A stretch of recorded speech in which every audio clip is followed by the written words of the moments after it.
Bien, alors nous continuons. Troisième paragraphe, nous essayons de voir la représentation graphique d'une fonction linéaire. Alors, nous commençons par un exemple. Je considère cette fonction-là.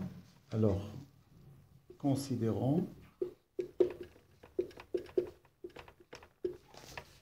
la fonction linéaire petit l, au lieu de f, je change un petit peu, donnée par, bien définie par,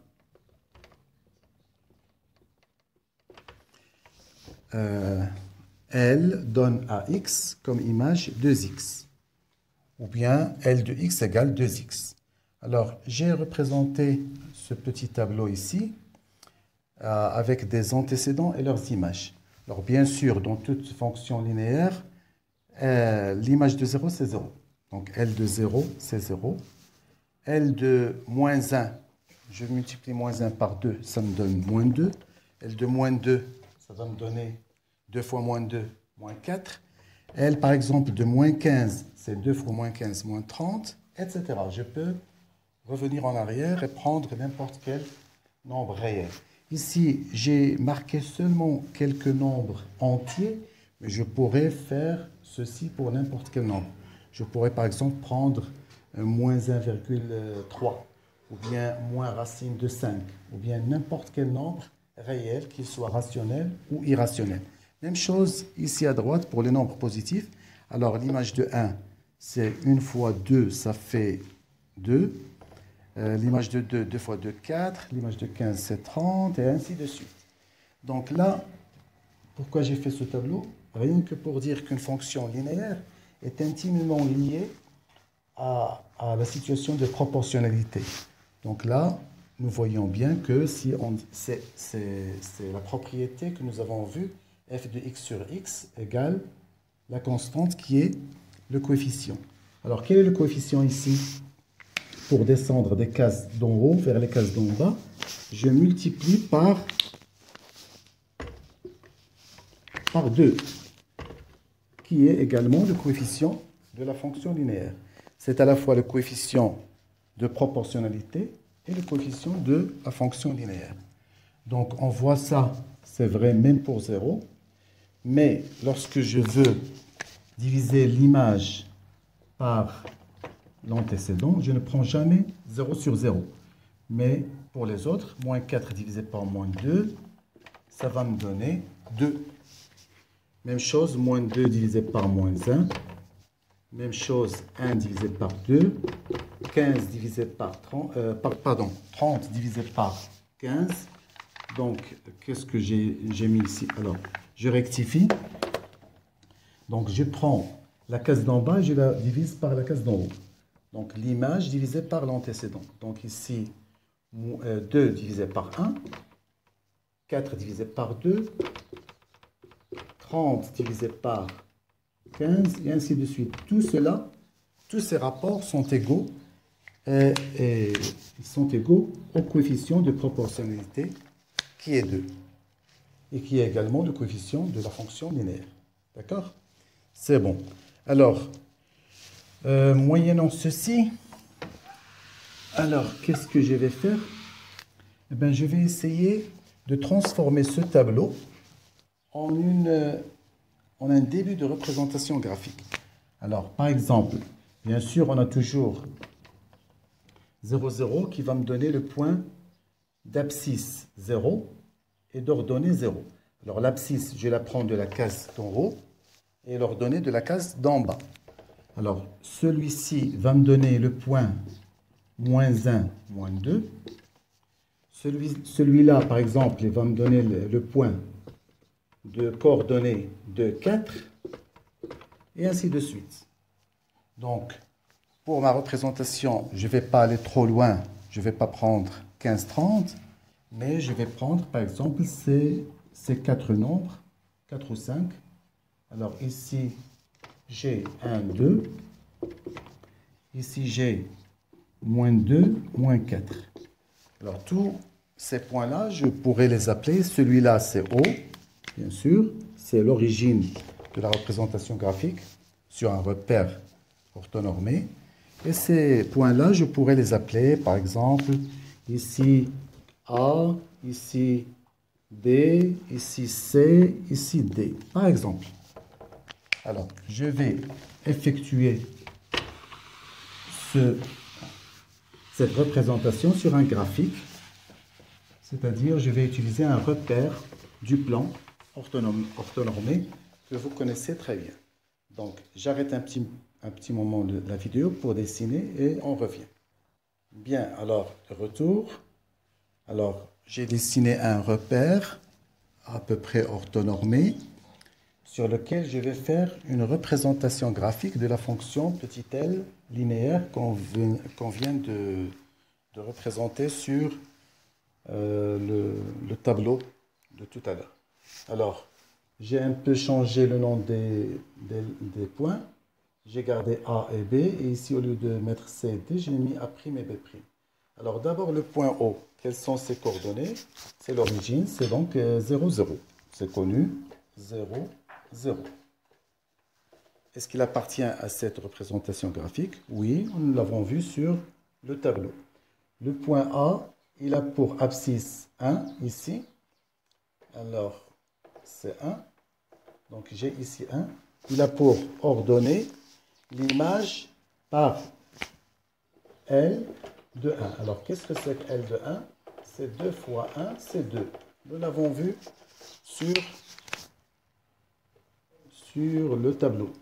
Donc, je l'ai marqué en rouge pour dire que ici, pour l'abscisse 1, on trouve comme ordonnée le coefficient de la fonction. Donc, c'est important à remarquer. Pour le point B, j'ai ici pour abscisse 2, qui joue le rôle de l'antécédent. Qu'est-ce qu'il a pour image? Il a 4. Donc, L de 2, c'est le coefficient 2 multiplié par 2, ça me donne 4. Donc ici, j'ai 2 et j'ai 4. Alors, tous ces points-là, ils vont appartenir à la représentation graphique de la fonction L. Et ainsi de suite. Je continue. Pour le point A', il a pour abscisse moins 1, qui joue le rôle de l'antécédent. Voilà, moins 1. Et pour ordonnée, il a moins 2. 1. En calculant L de moins 1, nous trouvons 2 fois moins 1 qui est moins 2. Voilà. Et enfin, pour B', c'est quoi B'? C'est le point dont l'abscisse est moins 2. Voilà. Comme antécédent, qu'est-ce qu'il a comme image? Moins 2 fois 2, ça fait moins 4. On le retrouve ici sur l'axe des Y, qui est l'axe des ordonnées. Donc, vous voyez bien que l'axe des ordonnées, il joue le rôle sur lequel on met les images. L de X. D'accord? Ici, je pourrais mettre Y ou bien L de X. Bien, alors, quels sont les points que j'obtiens? Eh bien, j'obtiens naturellement ce point-là. Je les marque en gros pour qu'on les voit clairement. Le point B, le point A' et le point B'. Bien sûr, je pourrais calculer les images de 3. Ça va être 6, donc ça va être à peu près ici. 4, c'est 8. 5, c'est 10, et ainsi de suite. Et même des points qui sont entre... par exemple, je prends ce point-là. 1,5, quelle est son image? Ce sera 3. Ce sera ici, à peu près. Donc, je me contente de ces 5 points. Et qu'est-ce que je remarque alors? Ils sont alignés. Ils sont sur la même ligne. Donc, je vais accepter que tous les autres points, comme l'exemple que je viens de dire, 1,5, il aura son image ici. Ce sera aussi un point aligné. 0,5, il aura pour image 1. Ce sera aussi aligné. Donc, tous les points seront alignés dans cette représentation graphique de la fonction linéaire L. Alors, je vais tracer donc la droite qui joigne tous ces points-là. Donc, c'est fait ici à la main, mais on pourrait bien sûr le faire à la règle. Donc, voilà. Je n'ai plus besoin de ces petits calculs. Donc, voilà. J'obtiens donc une droite que je vais nommer petit d. Et je vais dire que la droite d est la représentation graphique de la fonction linéaire L. Donc d, la droite d, ainsi obtenue, la droite petit d est la représentation graphique de la fonction linéaire petit l qu'on a défini tout à l'heure. D'accord? C'est donc la représentation graphique. Donc, à partir de cet exemple, on va accepter que toute fonction linéaire va avoir comme représentation graphique une droite. Donc, c'est très simple. La fonction linéaire est simplement définie et simplement représentée. Elle est représentée par une droite. Et nous savons pourquoi je dis que c'est simple, parce qu'une droite, c'est facile à déterminer juste par deux points distincts. Nous savons déjà qu'une fonction linéaire donne toujours à 0 comme image 0. Donc cette droite va forcément passer par l'origine O. Toujours. Donc ce point-là est garanti. Il va appartenir à toute représentation graphique d'une fonction linéaire. Toutes les droites qui vont représenter une fonction linéaire vont forcément, nécessairement passer par l'origine. Ensuite, j'ai besoin d'un autre point. Eh bien, il suffit de prendre, par exemple, le point très simple dont l'abscisse est 1, l'antécédent pour la fonction, et dont l'ordonnée, voilà, dont l'ordonnée est égale à petit a, le coefficient de la fonction. Donc, je vais généraliser cette idée dans le paragraphe 2 pour parler en général qu'est-ce que c'est que la représentation graphique d'une fonction linéaire. Voilà. D'accord. Alors, nous avons donc étudié un exemple et nous voulons généraliser cette idée de représentation graphique. Alors, je travaille dans un repère en général orthonormé du plan que j'appelle OIJ. L'important, c'est l'origine, c'est O. Que va être la représentation graphique d'une fonction linéaire? Eh bien, je nomme cette fonction f, mais l'important, c'est de connaître son coefficient. Donc, je dis ici f est donné par f de x égale à x, ou bien f est défini par cette égalité. Je pourrais aussi dire qu'une fonction linéaire de coefficient petit a. Alors, qu'est-ce que c'est que cette représentation? Elle est la droite petit d qui passe par deux points essentiels. L'origine, ça c'est toujours, c'est obligatoire. Et un autre point A, je pourrais, au lieu de prendre ce point-là, prendre un autre, mais celui-ci est le plus facile. Pourquoi? Parce que je prends comme abscisse ou bien comme antécédent juste le nombre 1. Donc lorsque je calcule l'image qui va être l'ordonnée, qu'est-ce que c'est? C'est f de 1. F de 1, c'est égal à A fois 1, c'est égal à A. Donc le point A, il a pour coordonnée 1A. Bien, voilà. Donc sur ce repère-là, qu'est-ce que je trace? Eh bien, j'ai le point O, je l'ai toujours, et je vais avoir besoin d'un autre point A qui part de 1 et qui va arriver quelque part, pas forcément à 3 ou à 2, ou ça peut être 4, 5, ça peut être un nombre quelconque, racine de 73 ou n'importe quoi. Donc je l'appelle petit a. Donc je le prends ici, par exemple, un peu moins de 1.